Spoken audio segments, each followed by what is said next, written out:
গাইবান্ধার সাঘাটা উপজেলার বিএনপি মনোনীত প্রার্থী ও দল থেকে বহিষ্কৃত নেতা সমর্থকদের মধ্যে উত্তেজনা হওয়ায় উপজেলা প্রশাসন 144 ধারা জারি করেছে। গাইবান্ধা থেকে জাহিদুল ইসলামের রিপোর্ট। উপজেলা নির্বাহী কর্মকর্তা মীর মোহাম্মদ আল কামা তমাল স্বাক্ষরিত প্রজ্ঞাপনে জানানো হয়, 9 নভেম্বর সকাল 6টা থেকে রাত 12টা পর্যন্ত সাঘাটা উপজেলা ও আশেপাশের এলাকায় ফৌজদারি কার্যবিধির 144 ধারা কার্যকর থাকবে। একই সময় অস্ত্র বহন, প্রদর্শন, লাঠি বা দেশীয় অস্ত্র বহন, 5 বা ততোধিক জনসমাবেত হওয়া, সভা সমাবেশ ও মিছিল আয়োজন নিষিদ্ধ থাকবে। তবে আইন শৃঙ্খলা রক্ষাকারী বাহিনী ও কর্তব্যরত কর্মকর্তাদের ক্ষেত্রে এই নিষেধাজ্ঞা প্রযোজ্য নয়।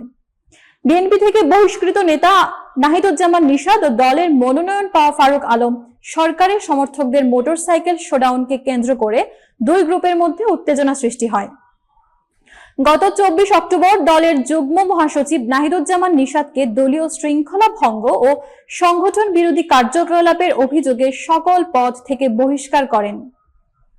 সাঘাটা থানার ভারপ্রাপ্ত কর্মকর্তা মনির হোসেন জানান, দুই গ্রুপের মধ্যে কোনো অপ্রীতিকর ঘটনা যাতে না ঘটে এজন্য পুলিশ মাঠে অবস্থান করছে।